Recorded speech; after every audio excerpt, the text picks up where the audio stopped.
Hello everyone, welcome back to my channel. आज हम लोग स्टार्ट करने वाले हैं सॉइल कंजर्वेशन। प्रीवियस वीडियो में मैं अपना सॉइल के टाइप, सॉइल इरोजन कंप्लीट कर चुकी हूँ और ये सॉइल से रिलेटेड लास्ट टॉपिक है। So let's begin our video. Soil conservation generally क्या होता है, जब सॉइल इरोजन होता है, सॉइल अपनी फर्टिलिटी लूज़ करता है, उसका टॉप सॉइल का रिमूवल हो जाता है, उसको मेंटेन करने के लिए, उस इरोजन को प्रिवेंट करने के लिए जो प्रोसेस है उसको सॉइल कंजर्वेशन कहा जाता है। यानी कि हम सॉइल को कंजर्व कर रहे हैं, उसे प्रोटेक्ट कर रहे हैं ताकि उसका इरोजन ना हो। ये क्या है, ये एक तरह का मेथड है जिससे कि सॉइल की फर्टिलिटी को मेंटेन किया जाता है, उसके इरोजन को प्रिवेंट करा जाता है और जो सॉइल की कंडीशन है जो कि डिग्रेड हो चुकी है उसको इम्प्रूव करना सॉइल कंजर्वेशन कहलाता है। और सबसे बेस्ट जो इसके लिए है सॉइल कंजर्वेशन के लिए, वो है अडॉप्टिंग सस्टेनेबल एग्रीकल्चर प्रैक्टिस। ये मेथड है जिसके थ्रू हम जो है अपनी सॉइल को कंजर्व करते हैं। ये बहुत ही इम्पॉर्टेंट प्रैक्टिस है सॉइल को कंजर्व करने की।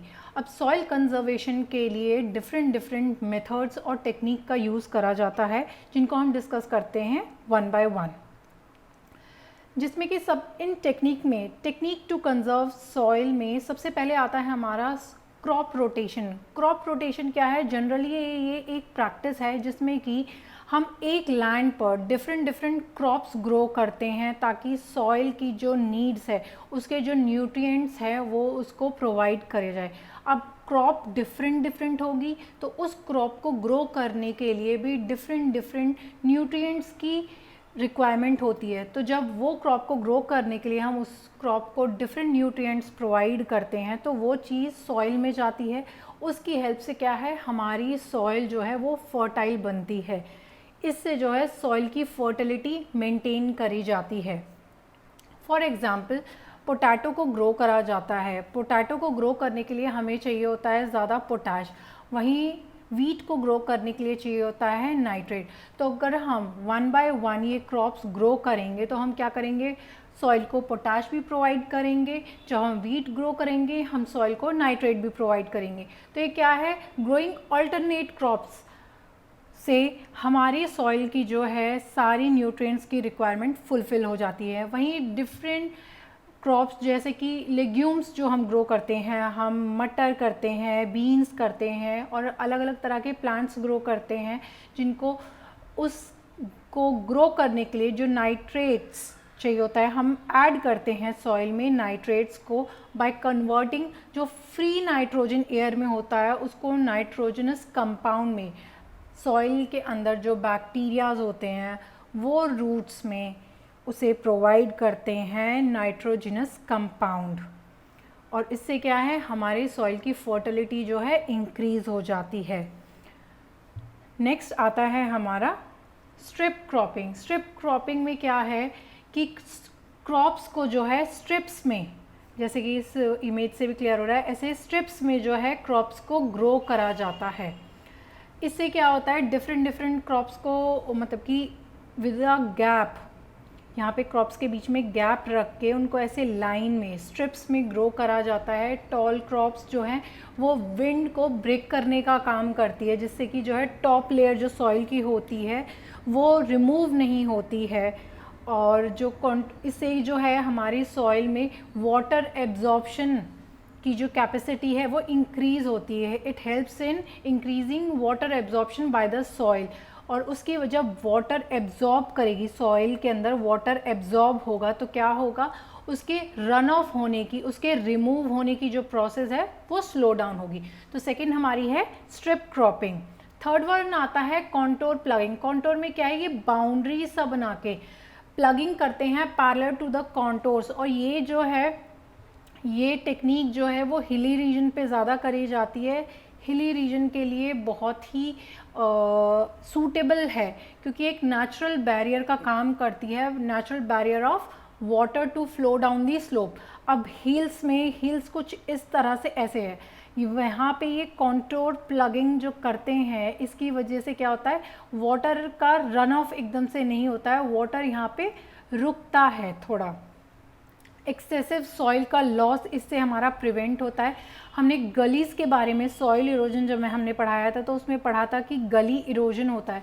इसकी वजह से क्या है, यहाँ पे कॉन्टोर प्लगिंग की वजह से जो है गलीज़ जो है वो are less likely to develop, गलीज़ की जो है फॉर्मेशन कम होती है। ये रन ऑफ वाटर का जो है उसको रिड्यूस करता है। इससे क्या है, प्लांट्स जो है हमारे वो मोर वाटर, वो ज़्यादा पानी को रिसीव करते हैं।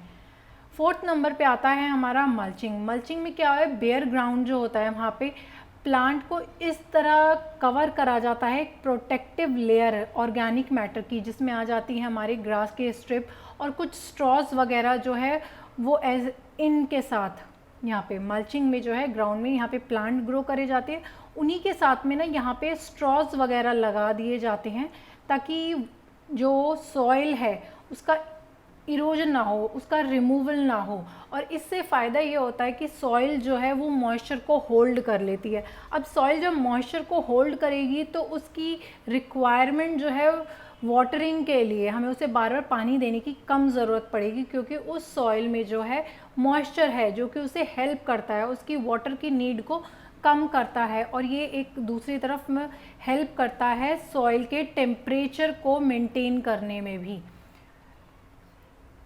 सॉइल का टेम्परेचर मेंटेन रहता है और यहाँ पे वीड की ग्रोथ जो है वो भी कम होती है। वीड ग्रोथ को ये प्रिवेंट करती है मल्चिंग प्रोसेस।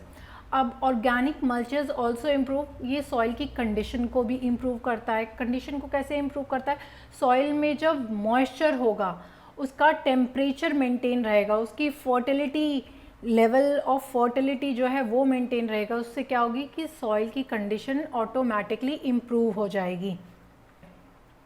फिफ्थ नंबर पे आता है हमारा afforestation. It includes the prevention of forest destruction. इसमें क्या होता है कि हम फॉरेस्ट को डिस्ट्रक्शन को प्रिवेंट करते हैं। अगर हमें सॉइल कंजर्व करनी है तो हमें एफॉरेस्टेशन या फिर रीफॉरेस्टेशन कहे वो करनी होगी, हमें मोर ट्रीज़ ग्रो करने होंगे, हमें अपना एरिया जो है फॉरेस्ट एरिया जो है उसे इंक्रीज़ करना होगा। फॉरेस्ट एरिया इंक्रीज़ होगा तो सॉइल क्या है वो कंजर्व होगी, उसका रिमूवल नहीं होगा, ना के बराबर होगा। या फिर जैसे मैंने आपको बताया था कि बैलेंस मेंटेन होता है इस प्रोसेस में, सॉइल रिमूव होती है, उसकी फॉर्मेशन होती है, तो वो चीज़ मेंटेन रहेगी and afforestation helps in that process. तो ये थी हमारी लास्ट टेक्निक। अब है हमारी checking over grazing. Soil erosion के टाइम पे भी मैंने आपको बताया था कि जो मैंने आपको फैक्टर्स बताए थे, रीज़न बताए थे कि सॉइल इरोजन किस किस रीजन से होता है, तो वही रीजन जो है अगर हम उनको कट करें, उनको मिनिमाइज़ करें, उनको रिड्यूस करें तो वो हमारे सॉइल कंजर्वेशन में हेल्प करते हैं। तो वहाँ पे मैंने आपको पॉइंट बताया था कि overgrazing by animals, by cattles जो होती हैं वो कहीं ना कहीं एक बहुत ही इम्पॉर्टेंट रीज़न बन जाती है सॉइल इरोजन होने का। अगर हम उसको चेक करते हैं, उसको मिनिमाइज़ करते हैं तो ये क्या है, हमें हेल्प करती है फॉर कंजर्विंग आवर सॉइल। तो ओवर ग्रेजिंग क्या होती है, इंक्रीज़ करती है। Over grazing increases erosion. और ड्राई पीरियड में, अगर ड्राई पीरियड है तो क्या होता है, शॉर्टेज, फूडर वगैरह की शॉर्टेज होने की वजह से, फूडर वगैरह जानवरों के लिए जो उनका चारा होता है उसकी कमी होने की वजह से लोग क्या करते हैं, उनको ऐसी बाहर की तरफ जंगलों में छोड़ देते कि वो वहाँ पे खा ले। पर वहाँ पे ड्राई रीजन होने की वजह से जो क्या है, इतना अच्छा ग्रोथ नहीं हो पाता है प्लांट्स और छोटी छोटी घास का। और जितनी भी घास होती है उसको अगर एनिमल वहाँ पे अगर उसी को वो ग्रेजिंग करेंगे तो वो क्या होती है, उसको ग्रोथ नहीं होती है और टॉप लेयर जो है सॉइल का वो खाली हो जाता है, क्योंकि उसके ऊपर प्लांट्स वगैरह नहीं है, वो सारे जानवरों के चारे का काम कर गए। तो उससे क्या है, चांसेस बढ़ जाते हैं सॉइल के इरोजन होने का। और अगर हम ओवर ग्रेजिंग को एनिमल्स की वहाँ पे चेक करेंगे, ओवर ग्रेजिंग बाय कैटल्स को अगर हम चेक करेंगे, उसको मिनिमाइज़ करेंगे, रिड्यूस करेंगे, तो वही हमारा क्या है, कंजर्वेशन में हेल्प करेगी। उससे क्या होता है, जो प्लांट्स की ग्रास की रूट्स है वो बच जाती है, हमें उसको बचाना है। So that's all for today's video. I hope आपको ये वीडियो अच्छा लगा हो। मैंने सारे पॉइंट बहुत अच्छे से एक्सप्लेन कर दिए हैं। बहुत ही छोटा था ये वीडियो, बहुत छोटा रहने वाला है। मेन टॉपिक क्या है? क्रॉप रोटेशन है, strip cropping, contour ploughing, mulching, afforestation, checking overgrazing by cattles. ये सब क्या है? हेल्प करता है हमें to conserve our soil. Okay, thank